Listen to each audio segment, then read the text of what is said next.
Willkommen beim Wandaful Podcast, Living Yoga off the Mat. Ich bin Wanda Badwal.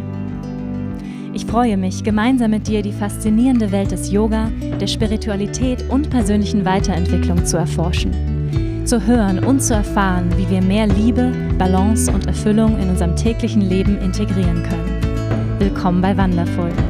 Schön, dass du hier bist.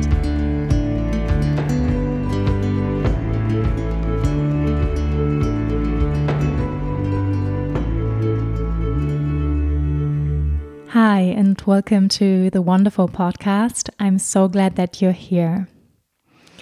In this week's episode, I'm very happy speaking with Dr. Scott Lyons.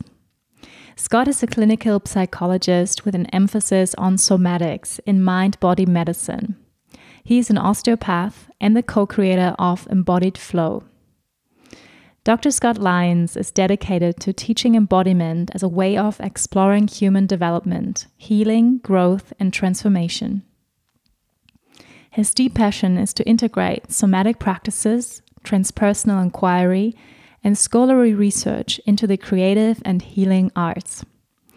I had the honor to train with Scott and his business partner Tara Judelle in the style of Embodied Flow. In the end of our last training together, I took the opportunity to have a conversation with Scott. We talked about emotions and the importance of feeling all of our feelings in order to heal and integrate.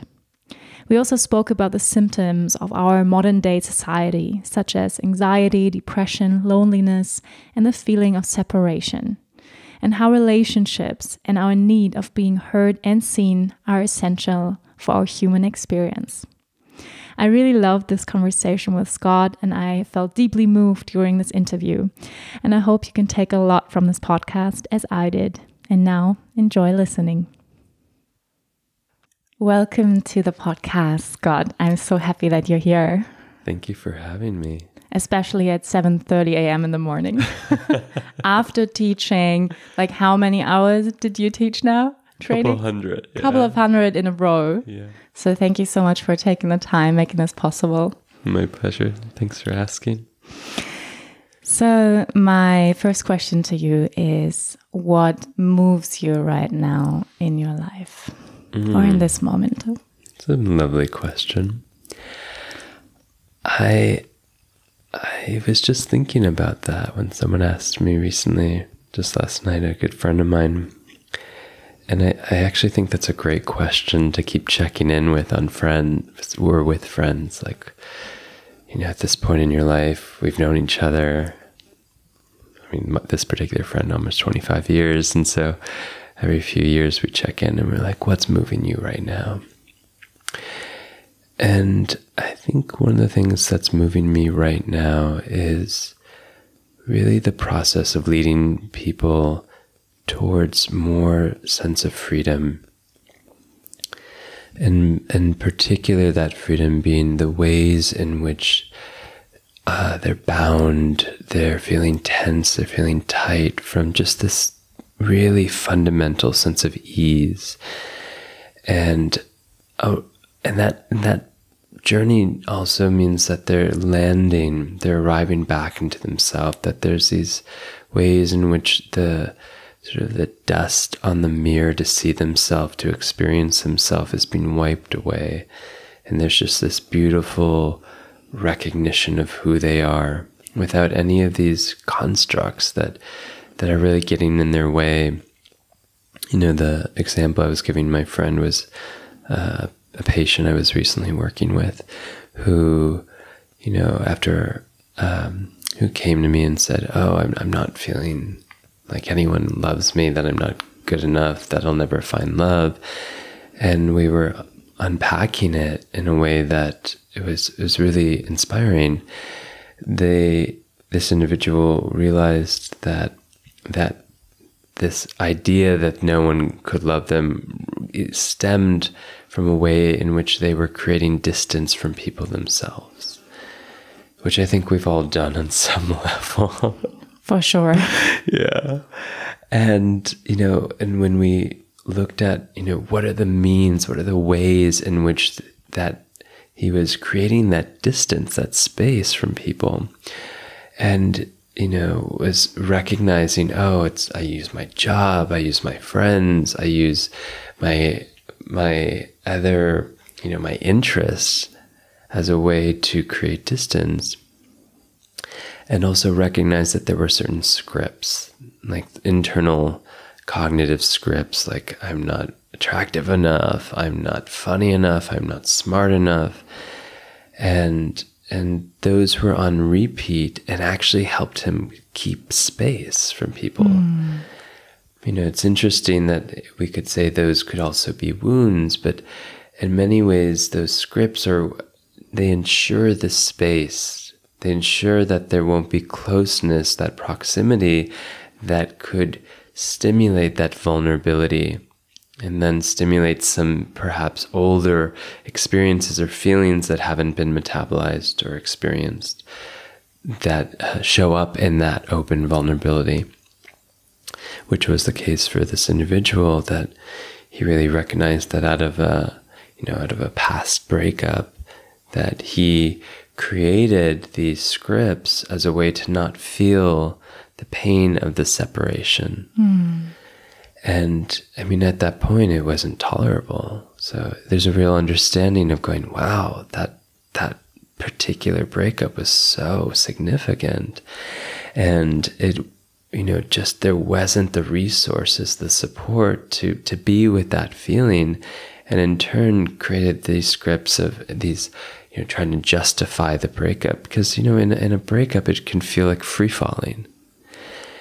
And we'll grasp at anything to try to slow that free falling down, which could include demeaning ourselves, saying, it's because I'm not good enough, or they're not good enough, they suck at communication, I suck at communication, I'm not attractive enough, I'll never find love again. All of those things are sort of scripts that play out that are trying to help us to stop or slow down that free falling.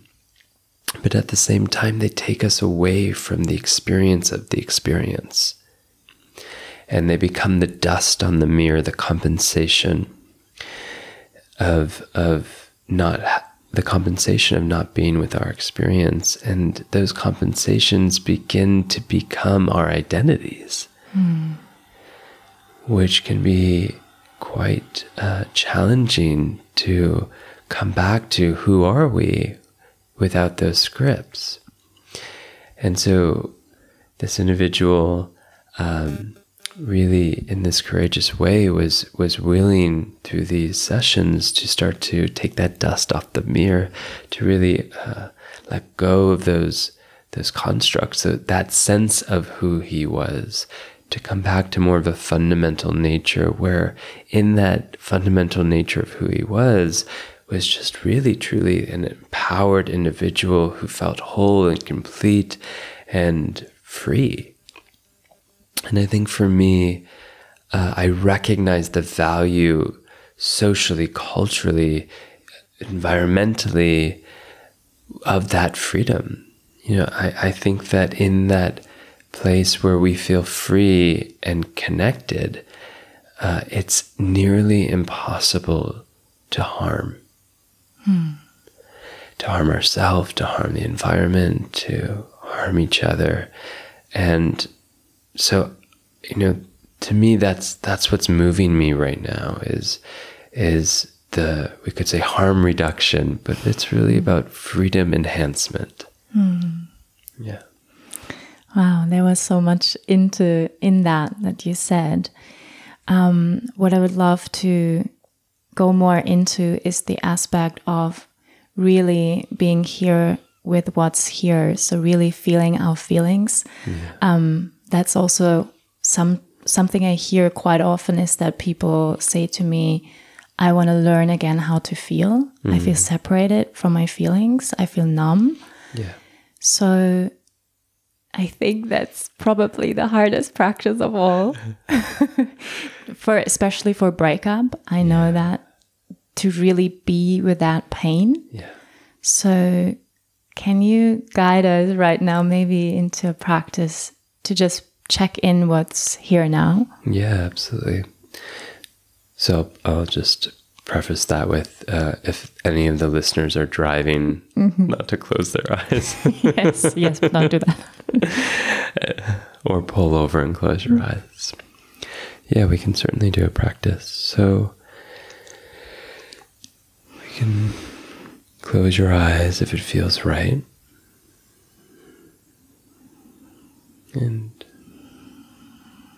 begin to let your attention move to where you're being supported by the ground, perhaps by a chair.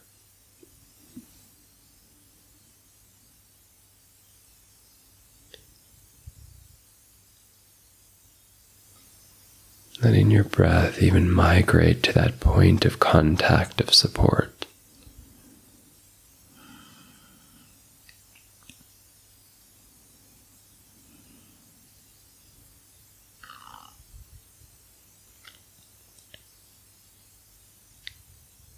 And noticing where you can say yes to that support receiving you.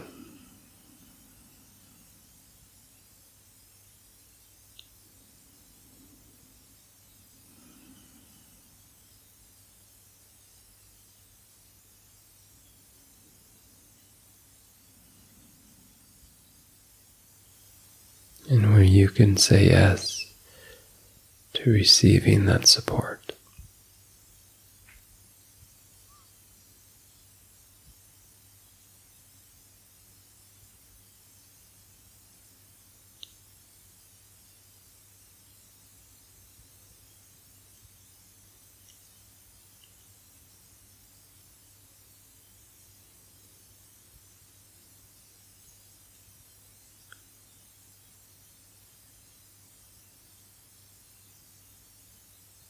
And we might add to that the space around you like a blanket, also coming in to support where you are, how you are.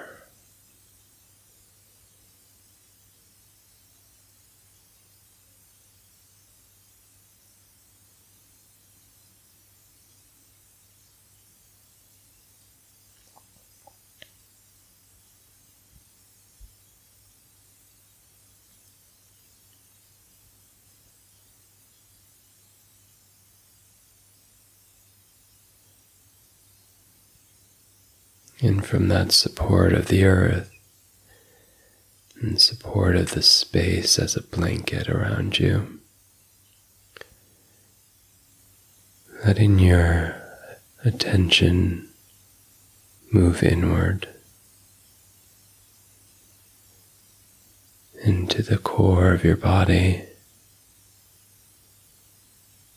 your head and neck,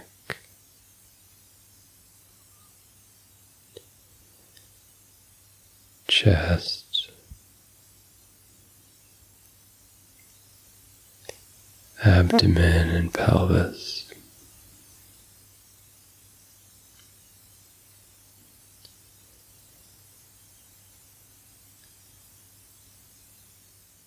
and the limbs of your body weave into that.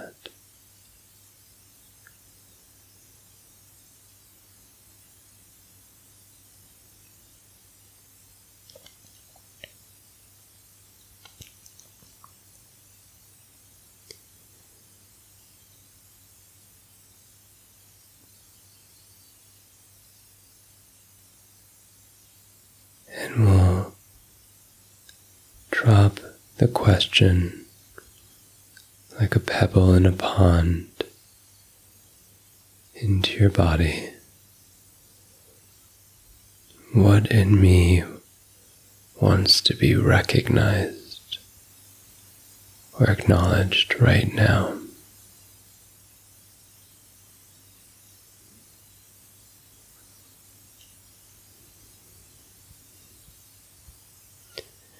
Knowing the response might come in the form of sensation, words, feelings, or even imagery.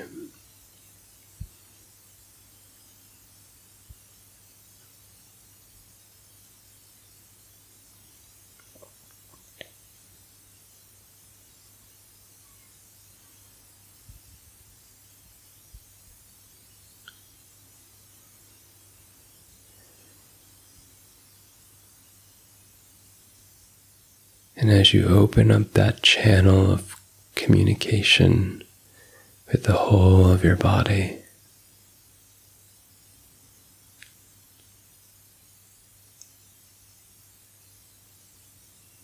answering the question of right now, what I'm feeling is.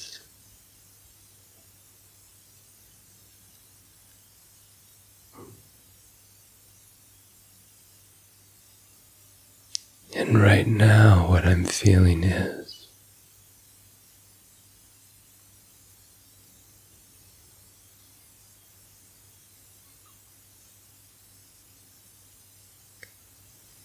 And right now, what I'm feeling is.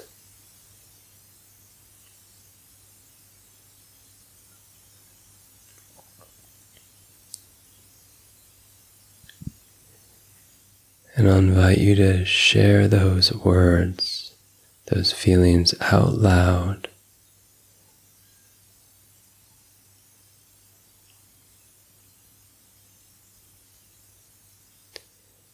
In a way that allows you to hear them back.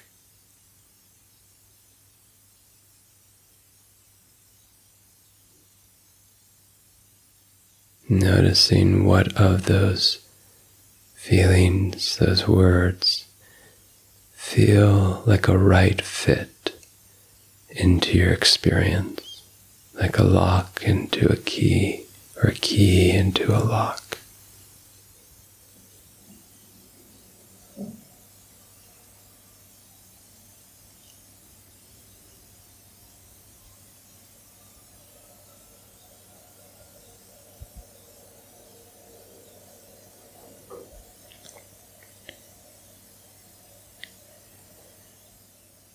And as that key fits into the lock, as that experience, that feeling is recognized,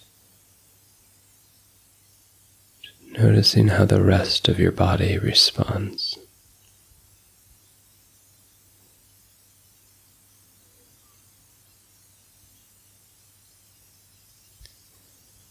Noticing what happens in your breath.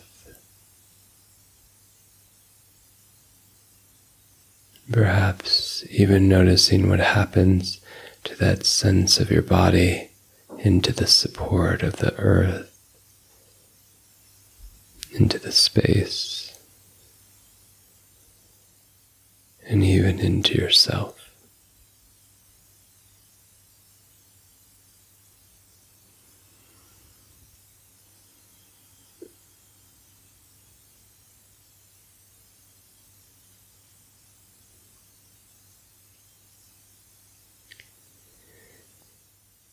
And then start to expand your awareness back into the room, the sounds, the smells,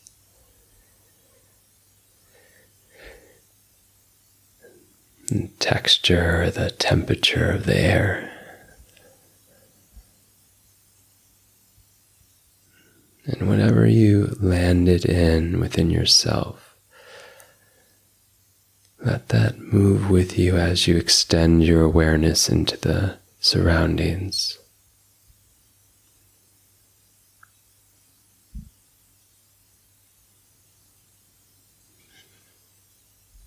Yeah.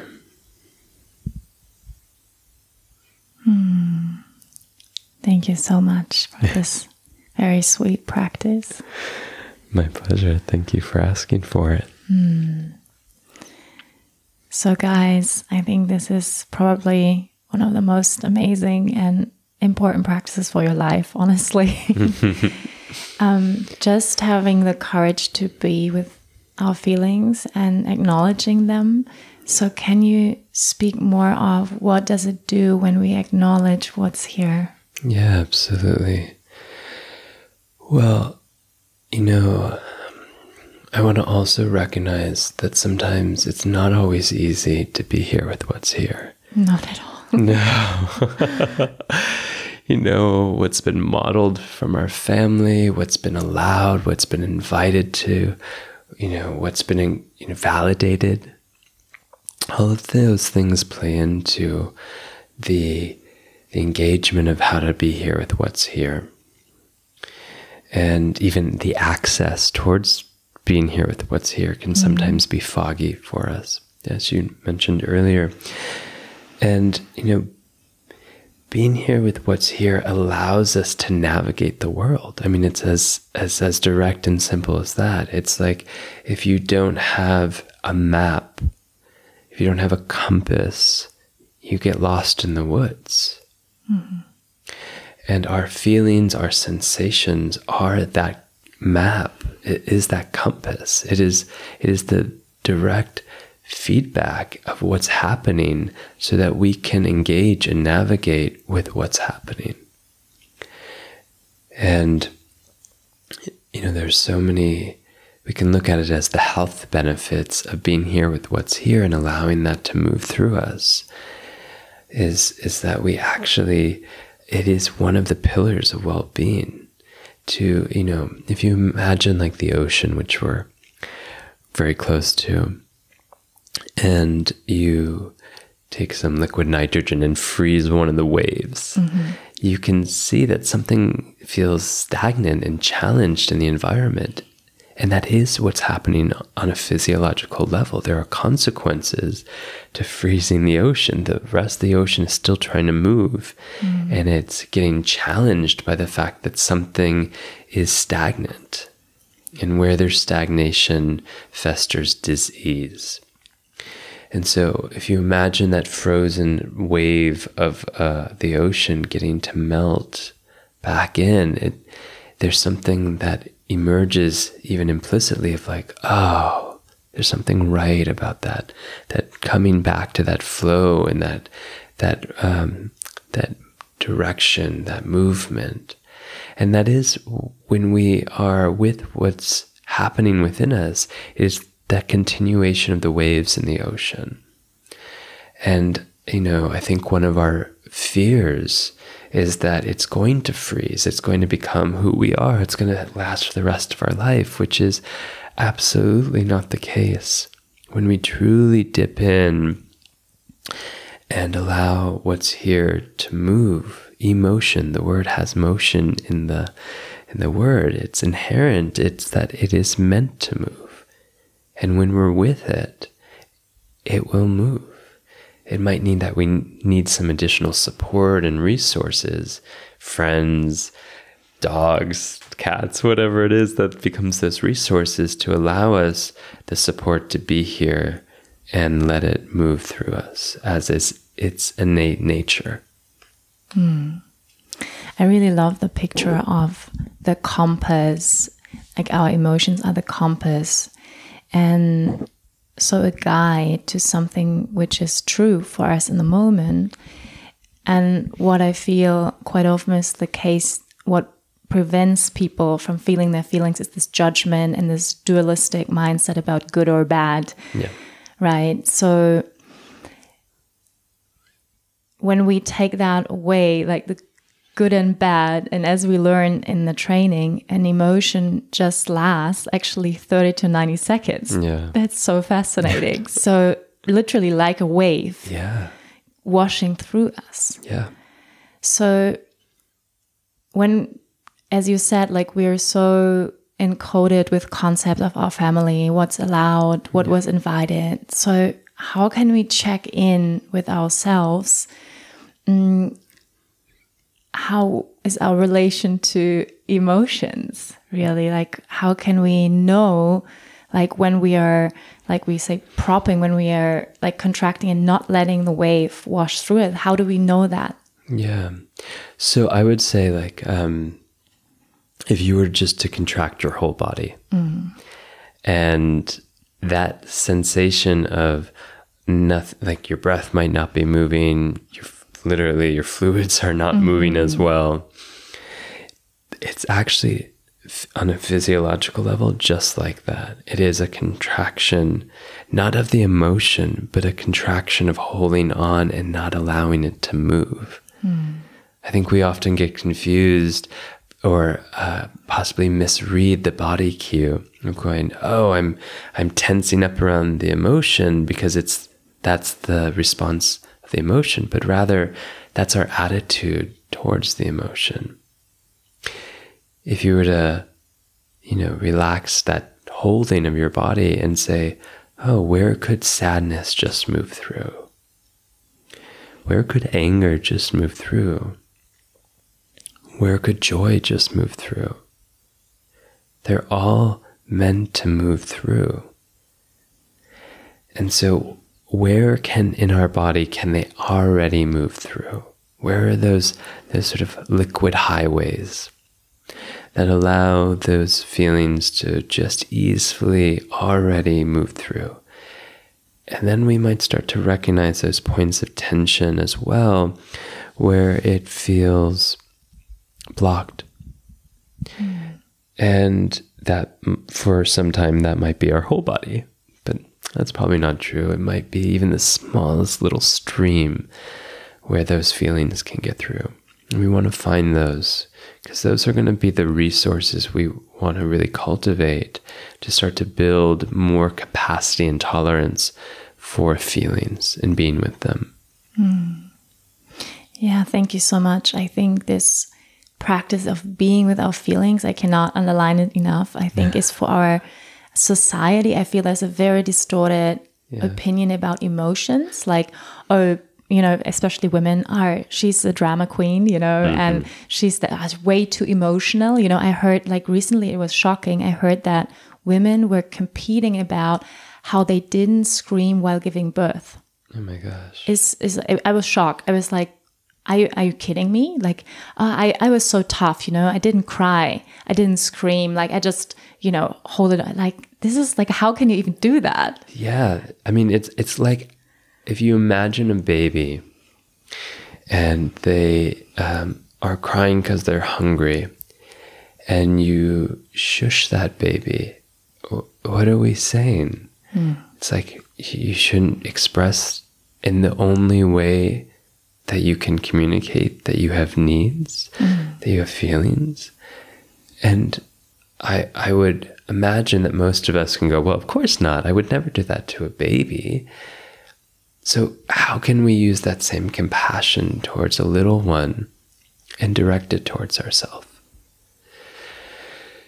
Because all of us is craving that same validation, that same recognition, that same compassion to be here with what's here. And yeah, you'll find perhaps a competition about who can be the most quiet during birth, but I would say, gosh, is that what feels truly from the most internal impulse what wants to happen? Or is it, again, like tensing your body on top of something that's trying to move through? I don't think there's an award for who can be the most quiet or who can be the most suppressive. It's crazy. Of an experience. In fact, I don't know what the opposite of an award might be, but when we look at the physiology of what happens when you suppress an impulse emotion, the consequences are significant. We increase an inflammatory state of being. And those inflammations, I mean, it has a significant effect. We've proven that over and over again in social science research. It has a significant suppression of your immune system. It has a significant impression on the movement, actually, of your organs, of that holding. And that information of your organs, for example, is what's needed in order to maintain and regulate homeostasis. So the suppression of your immune system means that you're less responsive to engaging with what needs to be essentially moved through in your body in order to maintain health. So it's not just a metaphor. It is actually a physiological consequence for when we don't allow ourselves to be here with what's here. And I don't mean to scare anyone, because again, I want to really recognize that there are certain times in our life and instances where it wasn't safe to feel what we were feeling. where it wasn't allowed. And that's not our fault. That is a process of survival. It's that when that process of survival becomes our operation system, where we no longer have choice to be here with what's here, to listen, to allow that to navigate us, that it becomes a consequence, and we're no longer in that potential of freedom, where we are the ones empowered to be navigating through life. Yeah. So can we talk a little bit more about the consequences? I read on your website, the World Health Organization names the most pressing health concerns for 2020 anxiety and depression caused by isolation. Yeah. So when we don't feel our feelings, dis-ease might appear in the form of depression or anxiety. Yeah. So can you talk a little bit more about that topic? Because I feel it's a very, very big one. So many people feel lonely. Yeah. Yeah, loneliness really can show up. We can look at it under sort of 4 main categories. And loneliness is a way in which I feel departed from myself, departed or separated from another person or persons, departed or separated from my culture, my society, my a little larger group, as well as the way in which I feel departed or separated from the environment. You know, a beautiful saying is in that regard is like the forgetting that nature is part of nature. Like I can't really imagine looking at a tree outside my window now and going, oh, the tree forgets that it's connected to the soil in which it's planted. And yet somehow as human beings, there's a forgetting of that same interconnection. That same fact that we are actually part of this nature. Mm-hmm. We're an extension of the trees. And I don't mean that in like a woo-woo way. I mean, literally, we are made of the same foundational material. It's not like all of a sudden the world was created and there was nature, and then just beside the nature there was human beings. We are nature. And that forgetting of nature, that separateness that might exist, you know, through forgetting, shows up as actually a consequence of often, like, I can just easily throw garbage, I can pollute, I can annihilate this nature that is actually part of me, which is also nature. And in terms of the other 3, when I feel disconnected from myself, so going back to that first one, I don't know where I am. So literally on a proprioceptive level, I cannot identify where I am in space. On an interoceptive level, I cannot feel where I am. And so it becomes on these very subtle levels that have a significant magnitude, separation. I don't know where I am. I don't know who I am. And it's in a way discombobulating, disorienting. And that suppression I was talking about, that immunosuppression, one of the manifestations of that not knowing, of that suppression, is anxiety, depression. Things in depression are not moving. There's a very significant difference between sadness and depression. Sadness is an emotion. Depression is the lack of motion. And that's not to discount the many people who have depression. And yes, we can absolutely weave in a genetic component to it, a biochemical component. All of those are real. And even within the chemistry, there's a way in which there's a disconnection or an opportunity for more connection.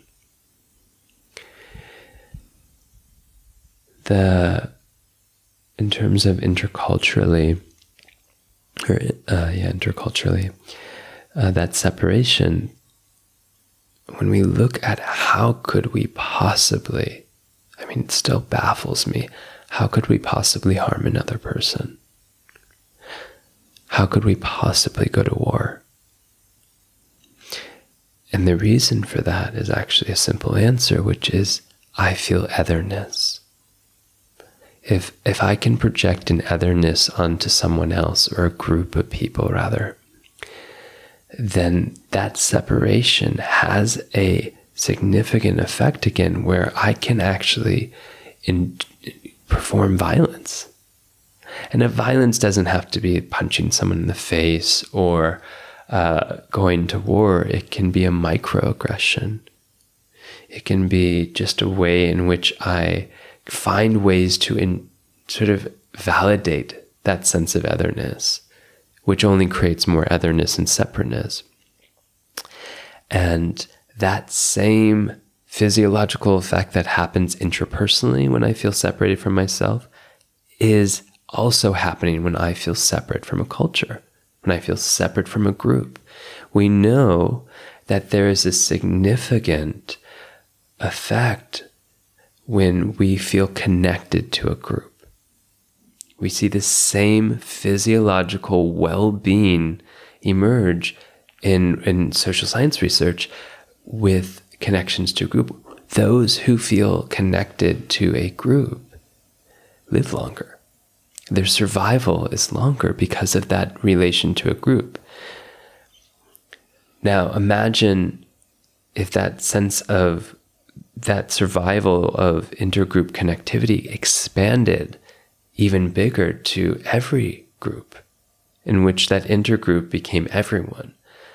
I can only imagine the significant, I keep using the word significant here, the effects, the ramifications of having that sense of in-group expand to all of the people in the world. And the second one that I was speaking about was interpersonally, so our relationships with each other.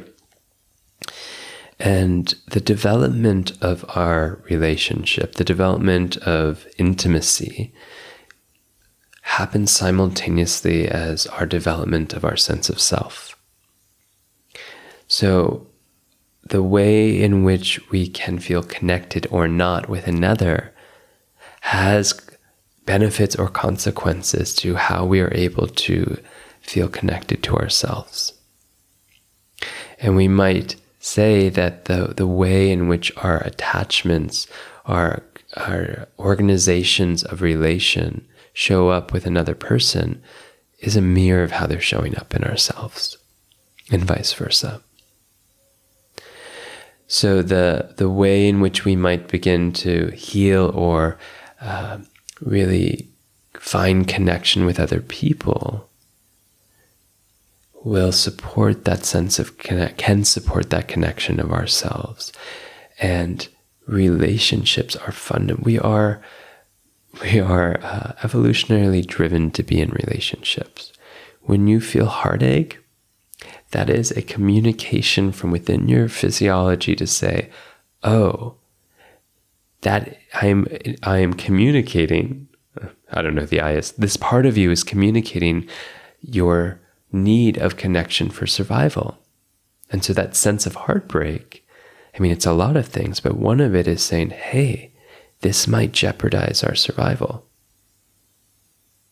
Now, that being said, there are certain relationships that jeopardize our survival too. So, it's always a play between what feels right and sort of some evolutionary mechanism, biological mechanism. So, there are lots of ways ways we can view where those connections are and where those connections are not, which are, manifest in the form of separation, isolation. And that effect, again, creates symptoms that we call depression, anxiety. Like there's no support systems that we can feel to help us anchor in ourselves and then connect with other people. So we feel lost. I mean, that is an element of anxiety, is the intolerance for being with the unknown. And when we recognize that most of the world, our life, is swimming in the unknown, that's what it means to be alive, and we don't have the tolerance or the support systems or the structures in our life to lean against in that, we have a biological response that we call anxiety. And it becomes on a feedback loop where it feels like it is in the driver's seat of our life, where we're no longer in control. So, yeah. And also, part of emotion is the movement, the expression of it through us. And so if we don't have the support structures or the container for that expression, with literally meaning the container of our body that we're in touch with, or the support structure system of a family or friends or the environment, then that movement ceases to exist and we get depression. Yeah. There was a lot in there you said again. So here in this training, we're moving a lot, and you're a psychologist based in somatics and body-mind centering. So for the people listening on a very practical level, how can we practice to listen to the somatic impulses and senses that really occur on a physiological level when something is contracting? And how can we have the courage and really start listening more? What would you say? Yeah, so you're kind of inviting, how do we attune to this very subtle primal communication of our being, which is sensation and movement. Developmentally, those are our two first sensory connections. Is touch, is sensation, is movement.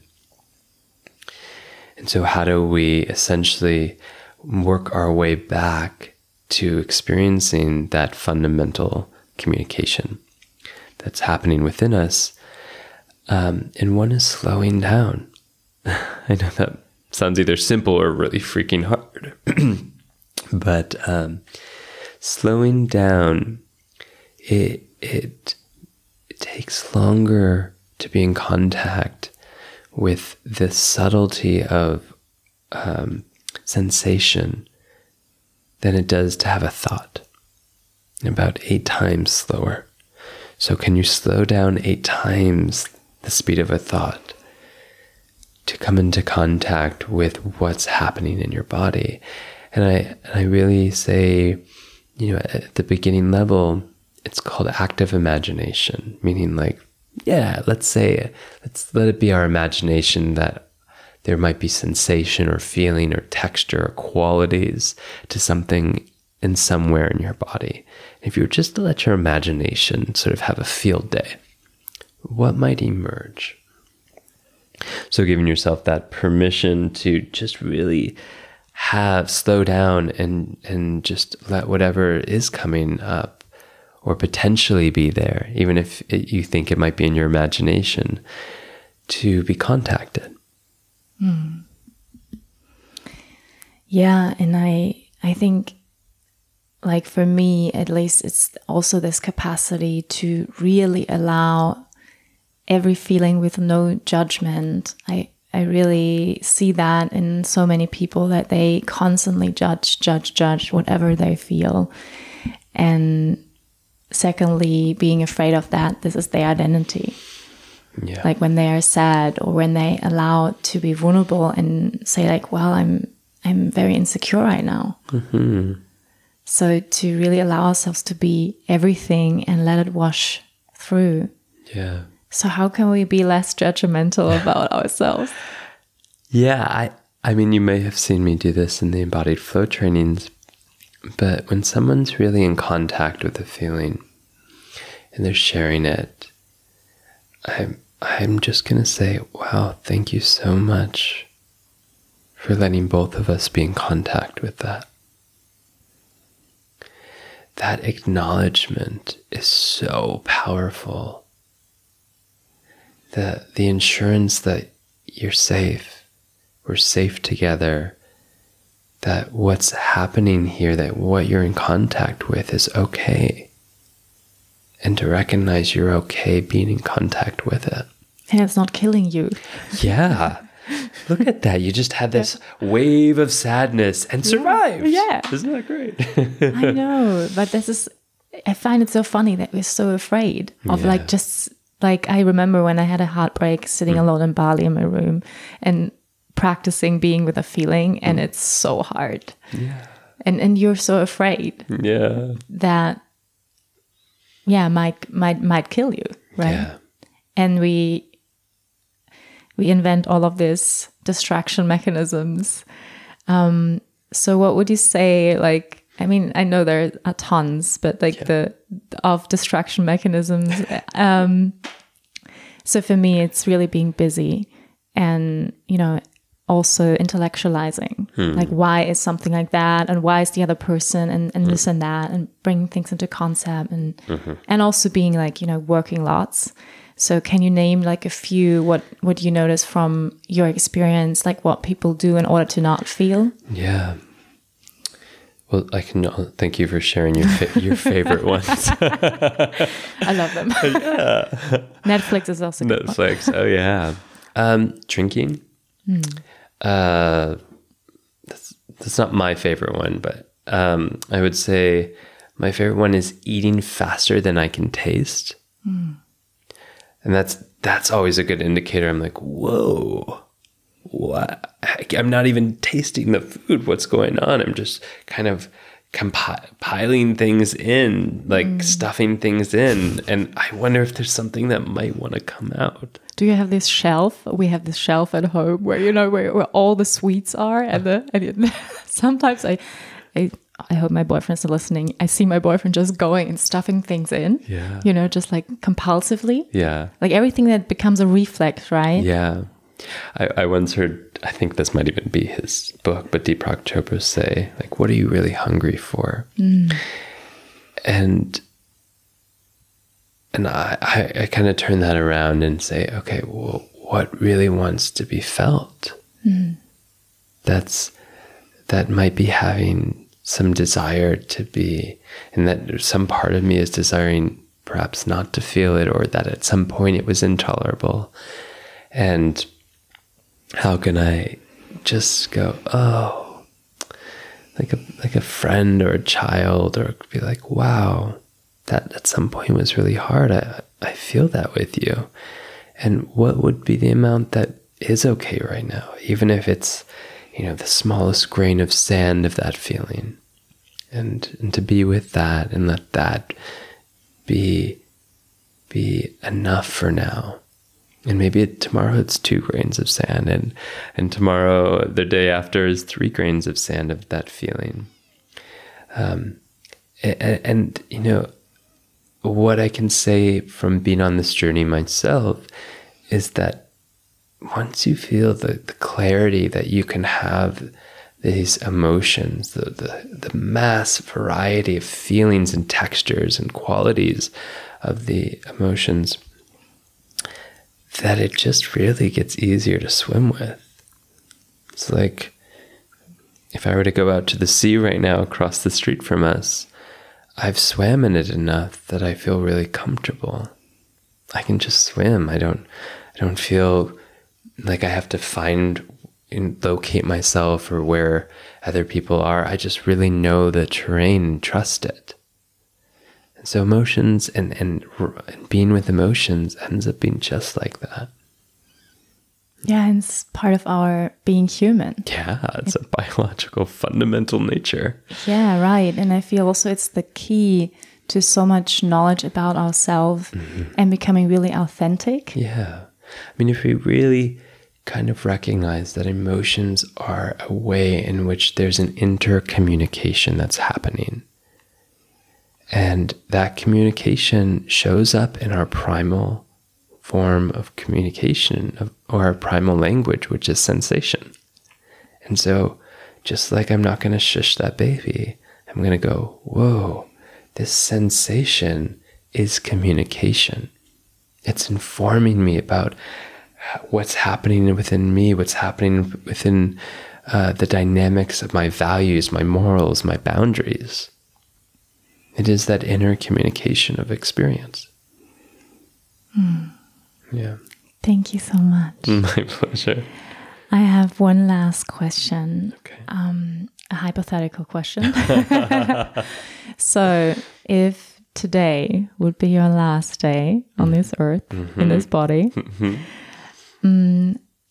what would you tell humanity? Like 3 things you have learned or you would love to let them know from your life's journey so far? I would say that I love you. And I don't mean that in a Hallmark kind of way. I mean that in a way that I have spent my life reconnecting from a place of being very disconnected. And the feeling that emerges from that process of connecting is love.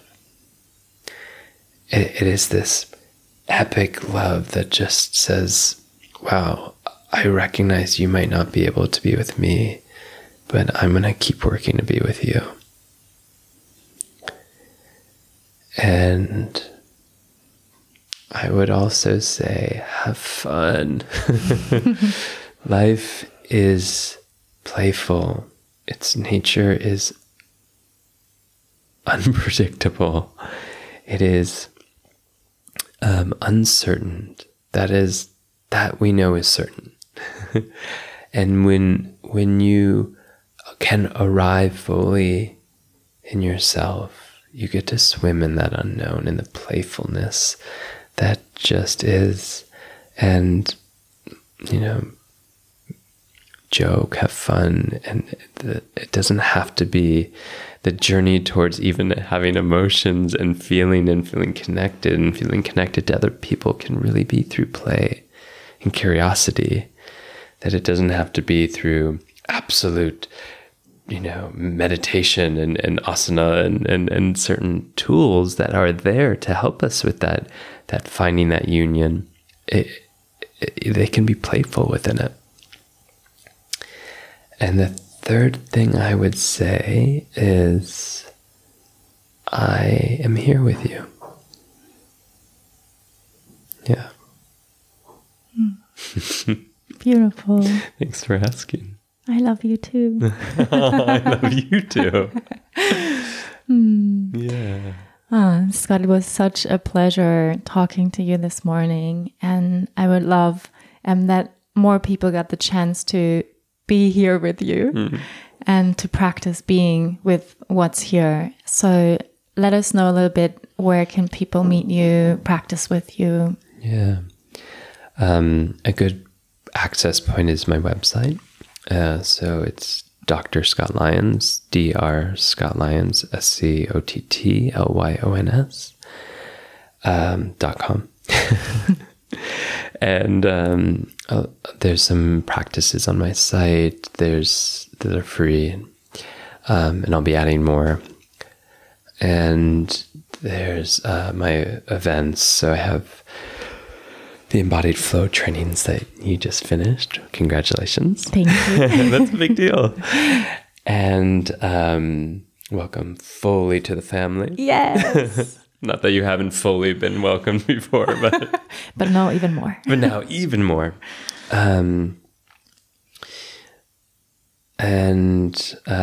So some of my offerings, as well as my somatic stress release training, which weaves in a lot of my research on stress, how to be here with what's happening in relationship to stress, and really utilizing it as a form of empowerment. And then we also have that incredible event with my mentors and teachers in Berkeley, California, October 2019, which is called the Embodied Consciousness Immersion. And a lot of what we shared about connection and disconnection today will be talked about in that immersion with, Sally Kempton, Bonnie Bainbridge Cohn, Michael Beckwith, Judith Blackstone, Tara Judelle. It's kind of an all-star cast of exploring the beautiful questions you asked today about connection. Yeah. Sounds amazing. Yeah, I'm excited for it. So you guys, if you have a chance, really, really go. I can so much not say it enough, just go. It gives you so many life tools. Yeah. I mean, I know you guys heard that a lot, but it's really a life training what you're offering. Yeah. I mean, yeah, it's interesting. I think I'm getting more and more comfortable with really just recognizing that, I mean, a yoga training might be assumed that it's an asana training, but I really, truly believe a yoga training is a life training. You know, the first and fundamental healing modalities is yoga. I mean, what we know as common day psychology all stems from thousands of years old practices. It's incredible. Yes. I love that.